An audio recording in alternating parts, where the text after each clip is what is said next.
এবার আমরা খুবই দুর্দান্ত একটা জিনিস শিখবো, যেটা হচ্ছে আমরা অনেকেই জানি অনেকেই জানি না, বাট খুবই খুবই খুবই দুর্দান্ত একটা স্ট্র্যাটেজি আমরা এখন আয়ত্ত করতে যাচ্ছি। মনে করি এক্স, ঠিক আছে, যে আপনার, আচ্ছা যাই হোক, আপনার এক্স না, মানে হচ্ছে আমরা অঙ্কের যে এক্স আছে সেটার কথা মনে করি, ঠিক আছে। তো অঙ্কের এক্স হচ্ছে, আমরা যখন এক্স ধরবো, এক্স ধরার মতো কিছু মেকানিজম আছে এবং এটার মধ্যে কিছু এক্স ফ্যাক্টর আছে। এই আপনার হচ্ছে আহ আপনার হচ্ছে একটা প্রবাদ আছে সম্ভবত, উঠন্তি মূলা পত্তনে চেনা জানে, কি জানি, এটা কেউ জানলে একটু শেয়ার করেন, একটু শুনি। মানে গুঁড়ো পত্তনে চেনা যায়, এটা একটি, মানে আপনার অঙ্ক ধরার ক্ষেত্রে আপনি এক্সটা যদি ঠিকঠাক মতো ধরতে পারেন, তাহলে আপনার অঙ্ক হাফ ডান, ঠিক আছে। আপনার ঘানে অর্ধেক বুঝুন, আর আপনার এক্স ধরা, এক্স যদি ঠিকঠাক ধরতে পারেন তাহলে কিন্তু ম্যাথ কিন্তু অর্ধেক হয়ে যাবে, ঠিক আছে। এক্স ধরার ক্ষেত্রে আপনাকে খুবই খুবই খুবই ক্যালকুলেটিভ এবং হচ্ছে আপনার খুব স্ট্র্যাটেজি মেনটেন করতে হবে, ওকে।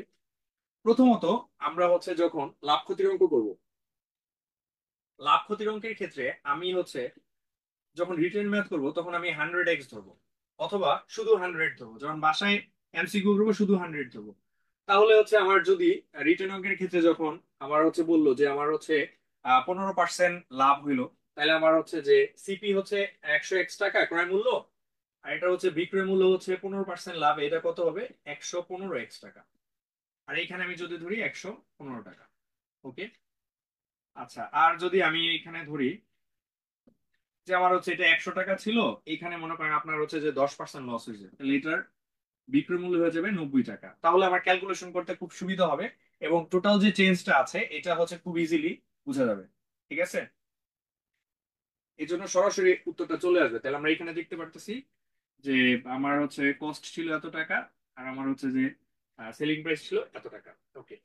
তারপরে যে স্ট্র্যাটেজিটা আছে সেটা হচ্ছে আমার এলসিএম ধরার ক্ষেত্রে, যে যখন আমাদের এখানে কিছু ফ্র্যাকশন থাকে, যে একটা একটা বাসে আপনার হচ্ছে যেই লোক ছিল তার মধ্যে হাফ হচ্ছে প্রথম স্টেশনে নেমে গেছে, তারপরে স্টেশনে 1/3 নেমে গেছে, তারপরে স্টেশনে আপনার যা ছিল তার 1/4 নেমে গেছে, বর্তমানে আছে মাত্র মনে করেন আপনার 20 জন। তাহলে আপনার টোটাল বাসে কতজন লোক ছিল, শুরুতে কতজন ছিল, এরকম বিভিন্ন প্রশ্ন আছে, বা কোনো ফ্র্যাকশন আসে, বা হচ্ছে আপনার হচ্ছে যে আপনার হচ্ছে চারটি কমলার চারটি কমলার দাম 5 পয়সা, পাঁচটি কমলার দাম 2 পয়সা, এরকম যে আপনার ছোট ছোট ক্যালকুলেশনে পয়সা চলে আসে, তখন আপনার ক্যালকুলেশনটা খুব ইজি হয়ে যায়। তখন আমরা একসাথে মনে করেন আপনার 20টা 40টা এরকম একটা স্লটে আমরা এমন একটা ভ্যালু ধরবো যাতে হচ্ছে আপনার ক্যালকুলেশনটা করতে সুবিধা হয়, বা এলসিএম ধরবো। যেমন এটার ক্ষেত্রে আমরা কি ধরবো, যে আমি ধরলাম যে টোটাল জাতির সংখ্যা আমি এখানে ধরবো যে 2 3 আর হচ্ছে 4, এটার এলসিএম কত হইতে পারে? এলসিএম হতে পারে 12 হইতে পারে, বা 24 হতে পারে। আমি একটু বাড়ায় টাড়ায় ধরবো, যে আমি 240 ধরবো, যে ধরলাম মোট যাত্রী হচ্ছে 240 জন। এইভাবে আমরা ক্যালকুলেশন করে আমরা করতে পারি, বা 240x ধরতে পারি। তাহলে আমাদের ক্যালকুলেশনটা খুব ইজি হবে। এক্স ধরার ক্ষেত্রে আরেকটা স্ট্র্যাটেজি, সেটা হচ্ছে পিকিউ, অথবা যে দৈর্ঘ্য প্রস্থের অঙ্কগুলো আমরা করি, ঠিক আছে। যে দৈর্ঘ্য প্রস্থের অঙ্কগুলো ধরি, ধরেন আমি ধরলাম হচ্ছে যে আপনার হচ্ছে যে দৈর্ঘ্য হচ্ছে আমি ধরলাম হচ্ছে 10, প্রস্থ 10 ধরা যায়, তাহলে আমার ক্ষেত্রফল কত হবে? 100। তাহলে আপনার দৈর্ঘ্য যদি আপনার 10% বাড়ে, তার মানে এটা 11 হয়ে যাবে। এটা যদি আমার হচ্ছে 10% কমে, তার মানে এটা কত হয়ে গেল? 9 হয়ে গেল। তাহলে আমার টোটাল চেঞ্জ আসবে কত? 99। তাহলে আমার টোটাল চেঞ্জ আসছে কত? আপনার 1% চেঞ্জ আসছে। তো এখানে সরাসরি উত্তর চলে আসছে। আপনি যদি এখানে অন্য কিছু ধরেন তাহলে কিন্তু পার্সেন্টেজে উত্তরটা আসবে না। এটা হচ্ছে আপনার স্মার্টনেস, যে আপনার, অথবা প্রাইস এবং কোয়ান্টিটি আপনি ধরেছেন। প্রাইস এবং কোয়ান্টিটি ধরার ক্ষেত্রে আমার ধরলাম হচ্ছে একটা প্রোডাক্টের দাম হচ্ছে 10 টাকা, এটা হচ্ছে 10 পিস কিনেছে, তাহলে এটার দাম কত? 100 টাকা। তাহলে আমি পরবর্তীতে এটা হচ্ছে এটার দাম হচ্ছে আপনার হচ্ছে ধরলাম 20% বেড়ে গেছে, তার মানে 12 টাকা হয়েছে। এটার দাম হচ্ছে 20% কমে গেছে, তার মানে এটা 8 টাকা হয়েছে, 8 12 মনে করেন আপনার 84। তাহলে এইখানে যে চেঞ্জটা আসবে এটা সরাসরি আমার হচ্ছে পার্সেন্টেজের ভ্যালুটা চলে আসবে। আশা করি এই স্ট্র্যাটেজিটা তোমার অনেক অনেক অনেক কাজে লাগবে, ঠিক আছে। এক্স ধরার ক্ষেত্রে আপনি খুব স্মার্ট হইতে হবে, ওকে। আচ্ছা, আমি পরবর্তী স্ট্র্যাটেজিতে চলে যাচ্ছি। সেটা হচ্ছে, মনে করি এক্স এর মধ্যে আছে যেমন ডিটিএস। ডিটিএস জিনিসটা কি? যখন আমি ধরবো এক্স ধরার ক্ষেত্রে আমি হচ্ছে যে এক্স ওয়াই জেড আমরা এরকম করে ধরি, ঠিক আছে। এটা এরকম করে আমরা ধরবো না। এক্স ওয়াই জেড এভাবে করে অধিকাংশ মানুষ ধরে, 90% লোক ধরে। আমরা হচ্ছে অঙ্ক করার ক্ষেত্রে এক্স ওয়াই জেড আমরা কখনোই ধরবো না। আমরা ধরবো কি, যেমন আমি যখন ডিস্টেন্স ধরবো আমি এটা ডি ধরবো, আমরা যখন হচ্ছে টাইম ধরবো আমরা টি ধরবো, যখন স্পিড ধরবো এস ধরবো, আর এস ধরতে যদি আমার অসুবিধা হয় আমি এক্স ধরবো, ঠিক আছে। তাহলে আমার কি হবে, যখন আপনি ক্যালকুলেশন করলেন, করার পরে আপনি এটা কি টাইম ধরছিলেন নাকি এটা কি ডিস্টেন্স ধরছিলেন, এই কনফিউশন হইতে হইতে আপনার অনেক টাইম নষ্ট হবে এবং আপনার হয়তো পুরো অঙ্কটা করার পর উত্তরটা ভুলও আসতে পারে। এই জন্য আমি এটা কিন্তু ক্লিয়ারলি বোঝা যাবে ডি এর মান হচ্ছে আপনার আসলে 30, তার মানে ডিস্টেন্স হচ্ছে 30 কিলোমিটার, একদম সরাসরি উত্তরটা চলে আসবে।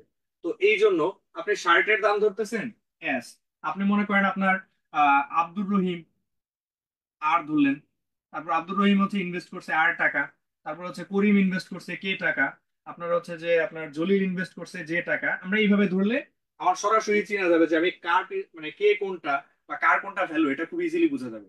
ঠিক আছে। আচ্ছা, ধন্যবাদ আলী হায়দার রাবিব, এ হচ্ছে ভোলা থেকে বলছিলেন। আচ্ছা ঠিক আছে, থ্যাংক ইউ।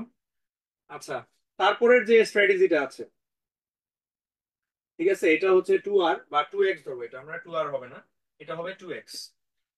ওকে, 2X যে ফর্মুলাটা আছে এটা হচ্ছে আমরা যে কোনো সময় আমরা যে কোনো কিছু মাঝে মাঝে বলে যে 1.5 গুণ বৃদ্ধি পেয়েছে। মনে করেন আপনার একটা জিনিসের গতি ছিল, শুরুতে আপনার হচ্ছে ছিল যে গতি ছিল, শুরুতে যে গতি ছিল আপনার, শেষে যে গতিটা হচ্ছে 1.5 গুণ বৃদ্ধি পেয়েছে।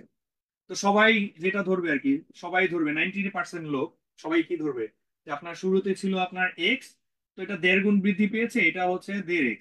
এখন একটা জিনিস খেয়াল করে দেখেন, যখন আপনি এটা এক্স ধরবেন, এটা যখন 1.5x ধরবেন তখন কি হবে, এটা বুঝতে খুব অসুবিধা হবে না?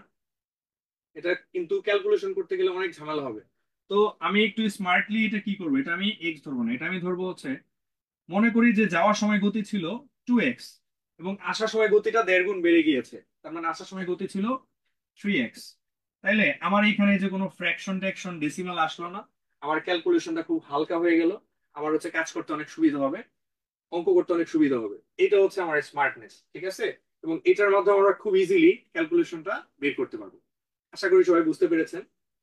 এবং আরেকটা জিনিস হচ্ছে, লাস্ট এক্স ধরার ক্ষেত্রে আরেকটা গুরুত্বপূর্ণ স্ট্র্যাটেজি, মানে যেটা চেয়েছে সেইটাকে আমি এক্স ধরবো। ধরেন আমার হচ্ছে যে এইখানে মনে করেন আপনার হচ্ছে যে রহিমের ইনভেস্টমেন্ট, করিমের ইনভেস্টমেন্ট এবং হচ্ছে যে আপনার জলিলের ইনভেস্টমেন্ট এরকম দেয়া আছে। তো আমরা যে পরীক্ষায় মনে করেন আপনার চাইছে যে রহিম, করিম, জলিল তিনজনের ইনভেস্টমেন্ট বের করলেন, কিন্তু পরীক্ষায় শুধু জলিলের ইনভেস্টমেন্টটা চেয়েছে, তাহলে আপনি হচ্ছে শুধু জলিলের ইনভেস্টমেন্টটাই আপনি এক্স ধরবেন। ঠিক আছে, বা জলিল ইনভেস্টই ধরবেন। এখানে আপনার ধরেন এটার মান দেওয়া আছে মনে করেন আপনার 30, এটার মানটাও আপনি জানেন না, এটার মানটাও আপনি জানেন না, আর এটার মানটা পরীক্ষায় চাই নাই, এই যে জলিলের মানটা পরীক্ষায় চেয়েছে, তাহলে আমি জলিলের মানটাই আমি এক্স ধরার চেষ্টা করব। তাহলে কি হবে, যখন উত্তরটা বের হয়ে যাবে আপনার হচ্ছে জলিল এবং হচ্ছে করিমের দুইজনের সমন্বিত ভাবে তারা ইনকাম করে হচ্ছে আপনার 100 টাকা, আর শুধু জলিল ইনকাম করে হচ্ছে X টাকা, মানে হচ্ছে আপনার কত, যে 40 টাকা আমি ধরলাম, তাহলে এই এক্স এর মান 40 বের হয়েছে, তাহলে এটা সরাসরি উত্তর বের হবে। আর আপনি যদি এখানে জলিলের মানটা এক্স না ধরেন, করিমের মানটা ধরেন, তাহলে টোটাল ছিল কত আপনার হচ্ছে 100, 100 থেকে মনে করেন তার আসলো মনে করেন 60, এটা বিয়োগ দেওয়ার পরে মনে করেন আপনার 40 থাকে, এই 40 হবে আনসার, অনেক খাটনি হবে। ঠিক আছে, তো সেই ক্ষেত্রে আমরা বেকার খাটবো না, আমরা যেটা চেয়েছে আমরা সরাসরি সেইটার মানটাকে এক্স ধরবো, তাহলে আপনার উত্তর সরাসরি একদম আপনার বাসায় চলে আসবে। ঠিক আছে, আশা করি এই স্ট্র্যাটেজিটা সবাই বুঝতে পেরেছেন। আমি একটু আবার একটু রিভিউ করছি কোম্পানির প্রচারের স্বার্থে। সেটা হচ্ছে আমরা এক্স ধরার ক্ষেত্রে এলসিএম ধরার চেষ্টা করব, লাভ ক্ষতির অঙ্কে 100x ধরার চেষ্টা করব। আর আপনার হচ্ছে যে মনে করেন আপনার হচ্ছে পি কিউ যেগুলো আছে, হ্যাঁ, যখন পি কিউ মানে হচ্ছে প্রাইস এবং কোয়ান্টিটির ক্ষেত্রে আমরা হচ্ছে প্রাইস এবং কোয়ান্টিটি, এটার ভ্যালু মনে করেন এটা 100 টাকা, এটা 1 ইউনিট, টোটাল হচ্ছে 100 ধরার চেষ্টা করব। দৈর্ঘ্য প্রস্থ আমি এমন ভাবে ধরবো যাতে দৈর্ঘ্য প্রস্থ, মানে দৈর্ঘ্য ধরলাম হচ্ছে আপনার 100, প্রস্থ ধরলাম হচ্ছে 1, তাহলে ক্ষেত্রফল সবসময় কি আসবে, 100 আসবে। তাহলে টোটাল ভ্যালুটা যদি 100 হয় তাহলে আপনার সরাসরি পার্সেন্টেজে উত্তরটা চলে আসবে। আচ্ছা, তারপরে স্ট্র্যাটেজিটা হচ্ছে আমরা বিটিএস মানে হচ্ছে যেইটা যাকে যেটা মিন করে, মানে শার্টকে শার্ট ধরবো, প্যান্টকে প্যান্ট ধরবো, আর হচ্ছে মনে করেন আপনার হচ্ছে যে জেড কে জেড ধরবো, মানে যেটা আছে জলিলকে জলিল ধরবো, যে ধরবো এরকম বাই নেমে হচ্ছে আমি এক্স ধরার চেষ্টা করব। আর আরেকটা হচ্ছে আমরা হচ্ছে সরাসরি যে এক্স ধরবো এরকম না, যেখানে আমার একটু ফ্লাকচুয়েশন আছে আমি এক্স এর মানটা একটু বাড়ায় কমায় ধরবো, যাতে আমার ফ্রিকশন না আসে। আশা করি আপনারা বুঝতে পেরেছেন। একটু কমেন্টে জানান আপনারা ক্লিয়ারলি সব শুনতে পাচ্ছেন কিনা, বা আলোচনা গুলো ইফেক্টিভ হচ্ছে কিনা একটু শেয়ার করেন। ঠিক আছে, তাহলে আরো একটা স্ট্র্যাটেজি আছে, আমরা ফাইনাল স্ট্র্যাটেজিতে চলে যাব। আচ্ছা, আচ্ছা, তারপরে যেটা আছে, আমরা যেটা চেয়েছি মানে যেটা পরীক্ষায় চাইবে, মানে যেই আনসারটা চাইবে, মনে করেন আপনার জলিল করিম, আপনার হচ্ছে যে রহিম, যেটা পরীক্ষায় চাবে, ধরেন এটা চেয়েছে, এটা আমি উত্তর দেওয়ার চেষ্টা করবো। ঠিক আছে? তো এই হচ্ছে আমাদের আজকের মোটামুটি এক্স সংক্রান্ত বিষয়।